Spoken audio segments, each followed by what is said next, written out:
میخوایم بابت فارم گژدم ها یا عقرب برای شما تعریف کنم، ببینم که چطوری ما این فارم درست کردیم و کی درست کردیم و چقدر سهم گرفتیم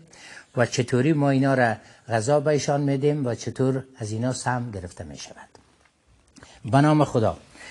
فارمی که ما داریم این گژدمای ما هست که این یک نمونه دیگری هست که همطور پشت روی ازی در خواب زمستونی چسبیدن اینا به خاطر سردی هوا. اینه میگذاریم اینجا، اینه بلند میکنیم، اینطور ما نگهداری میکنیم و اینطور خوراکشان هم که این کانگوزک هست که این یک دانه اینجا هست اینطور میخورن، مگه حالا نه، حالا نمیخورن به خاطر از این که حالا اینا در خواب زمستون هستن و اینا بزرگترین گژدم دنیا اینا هستن که زرد خالص است و زرد خالص آنقدر توانایی زرد داره که در بازارهای جهانی بسیار ارزش بالا دارد. اینا در هر جعبه که ما داریم که در جعبه ها گرفته می شود 1000 دانه در اینا هست. و این سهم دیگه که ما در این فارم ما تقریبا 41000 گژدم وجود دارد که همین 41000 به خواب زمستونی رفته که من این قد تعداد تونستم از اینا در بیارم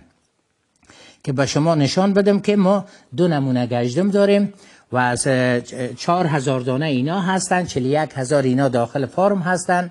و اینا تا 15 سور اینا در خواب زمستونی می باشند. بعد از 15 سور میتونیم که از اینا سم تولید کنیم و اینا هر 3 ماه سم به دست ما می آید. یک نمونه کرمی هست که از کشورهای همسایه خرید میکنیم، او کرما را در حدود 100 کیلو 150 کیلو یا 200 کیلو که هر زمانی که اینا گرسنه هستن بین. بعد ما دیگه جای دیگری هم داریم که میتونیم که اینا را در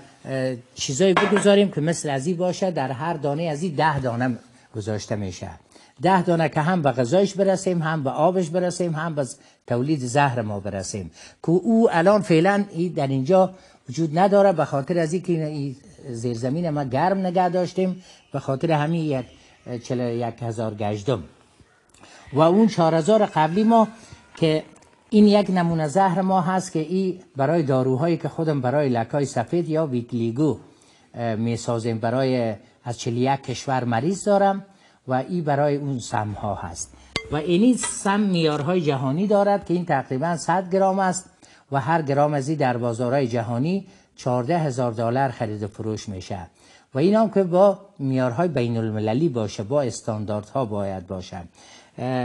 نگهداری سمی که ما میخوایم بگیریم با نیتروژن در یخچالایی که داخلش نیتروژن است که بسیار با هوای سرد اینا باید نگهداری شوند، اگر نه در یخچالای معمولی نمی شود به خاطری که خاصیتش از دست میده. امیدوار هستم که بتونیم با تمام کشورهای دنیا ما تولید سم داشته باشیم و بتونیم که کسانی که در دسترس قرار دارن که بتونن داروهای چرک خوشکن برای آنتیبیوتیکا مثل جنتومایسین، استرپتومایسین، کانامایسین، تتراسیکلین، آمپیسیلین، اموکسیسیلین ساخته شود، در دسترس از اونا قرار بدیم که پس دوباره برای وطن خود ما دوباره برگردیم.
اشخاص که ما دو مرض تداوی میکنیم، یک تشنجای مغز است که اون به انگلیسی می شود اپلپسی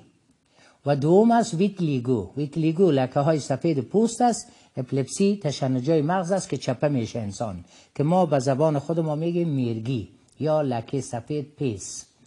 و این دو مرض ما از 41 کشور مریض دارم. خداوند متعال این توانایی را در ما قرار داده که بتونم از کشورهای دیگه را اینجا در استان پروان یا ولایت پروان بیاین برای تداوی، که همینطور هم هست میآیند و از اینی سم استفاده میکنیم. این سم است که فقط مخصوص برای پوست است و با پمادایی که در پوست استفاده می شود و اینی سم است که از 7000 گژدم گرفته شده 103 گرم است. 103 گرم.